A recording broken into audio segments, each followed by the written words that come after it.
भाग 19 master stroke. Inspector गौरव शेट्टी अपनी पत्नी से मिलकर बाहर एक बेंच पर बैठा था कि तभी कहीं से बजरंगी भागता हुआ गौरव के पास आया। गौरव ने बजरंगी को देखा मगर नजरअंदाज कर दिया। सर, एक बहुत बड़ा कांड हो गया है, बजरंगी ने गौरव के करीब आकर कहा। क्या हो गया बजरंगी? गौरव ने इस बात को गंभीरता से कहा। रुकिए, मैं दिखाता हूँ, बजरंगी ने इतना कहा और अपना फोन निकाल लिया। फोन पर उसने एक न्यूज चैनल लगाया। चैनल में जो खबर आ रही थी वाकई किसी के भी होश उड़ा सकती थी। हुआ भी वही। गौरव ने जैसे ही वो वीडियो देखा उसके होश पल में उड़ गए। पूरी खबर को देखकर आखिर में गौरव के मुंह से अनायास ही कुछ शब्द निकल पड़े। What the hell? ये अब क्या हो रहा है? असल में बात कुछ ऐसी हो गई थी कि शहर के मशहूर बिल्डर मात्रे एंड कंपनी के मालिक देव मात्रे का किसी ने अपहरण कर लिया था और साथ ही उसके घर वालों को एक मैसेज पहुंचा दिया गया था कि अगली सुबह यानी कल अपने घर के मालिक की लाश को काले तालाब से ले जाना। ये वही काला तालाब था जहां से नेता मनोहर नाथ की लाश मिली थी। सर, ये काला तालाब वही है ना? बजरंगी ने अपने फोन पर चल रहे न्यूज को बंद करते हुए कहा। हाँ बजरंगी, ये वही है और नेता मनोहर नाथ का कातिल और ये देव मात्रे को अपहरण करने वाला कहीं ना कहीं एक ही है। ये साला आखिर है कौन जो खुल्लम खुल्ला चैलेंज दे रहा है? गौरव ने बड़ी ही गंभीरता से इस बात को कहा। पर ये चैलेंज दे ही कहाँ रहा है सर, सीधा कह रहा है कि कल तालाब से आकर लाश को ले जाना। ये दिमाग से हिला हुआ लगता है, बजरंगी ने बात को आगे बढ़ाते हुए कहा। अच्छा, ये तो बात की बात है। पहले एक काम करो, कंट्रोल रूम से सारे पुलिस फोर्स को बुला लो और तालाब के पास तैनात कर दो। देखते हैं ये क्या कर लेता है, गौरव ने अपना प्लान बताते हुए कहा। पर गौरव कहीं ना कहीं ये भूल गया था कि वो इस केस पर कुछ भी नहीं कर सकता क्योंकि उस पर इंक्वायरी बैठने वाली है। गौरव के कहने पर भी जब बजरंगी वहां से नहीं गया और ना ही उसने किसी को फोन किया तो ये देख गौरव भड़क गया। गौरव आगे कुछ कहता इससे पहले ही बजरंगी ने अपना बचाव करते हुए कहा। सर, हम इस केस में कुछ भी नहीं कर सकते, कारण आपको पता ही है। बजरंगी के याद दिलाते ही गौरव को अपनी गलती का बोध हुआ, पर उसके अंदर कहीं ना कहीं गुस्सा था और उसने उस गुस्से को बेंच पर लात मारते हुए निकाला। तभी वहां एसीपी चतुर्वेदी ने कदम रखा। एसीपी को आता देख गौरव अपनी जगह से उठ गया और उसने सलाम ठोककर एसीपी को प्रणाम किया।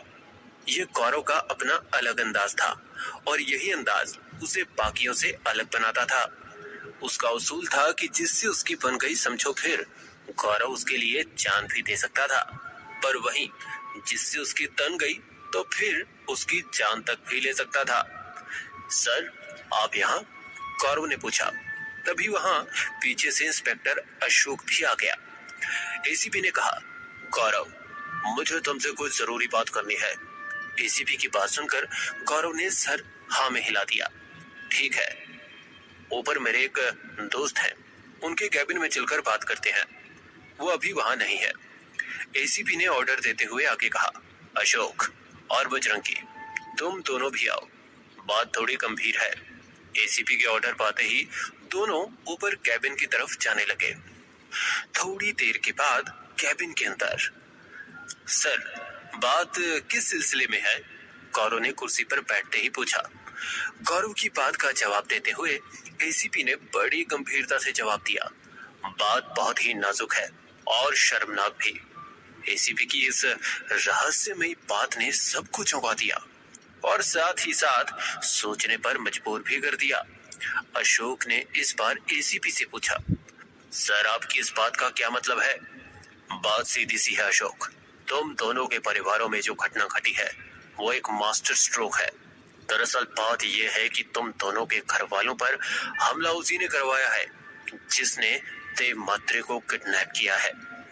एसीपी की एक बात से ही धमाका हुआ। एसीपी की बात सुनकर तीनों के तीनों हक्के पक्के रह गए।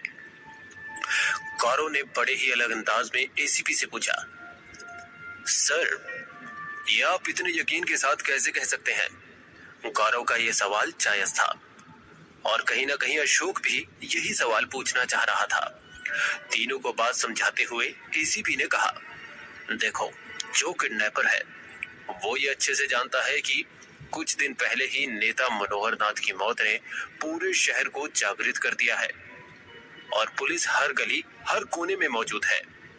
तो उसने ये अच्छा प्लान बनाया है कि तुम दोनों को आपस में भिड़ाकर वो अपना काम कर लेगा। और इस घटना से ये पता चलता है कि नेता मनोहर नाथ का कातिल और देव का किडनैपर एक ही है। इतना मैं दावे के साथ कह सकता हूँ। एसीपी ने जैसे ही बात खत्म की, गौरव ने तपाक से कहा, जी सर, मैं आपकी बात से सहमत हूँ। मैं भी यही सोच रहा था। हाँ, तो मतलब हमारे साथ गेम खेला गया है, अशोक ने कहा। हाँ, बिल्कुल सही कहा अशोक तुमने। इसीलिए तो मैंने कहा कि बात शर्मनाक भी है। वो किलर जो भी है बहुत चालाक है।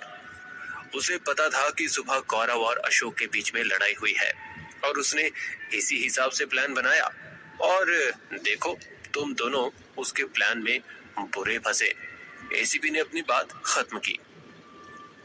एसीपी की बात पर गौरव और अशोक दोनों को एक दूसरे के लिए बुरा लगा।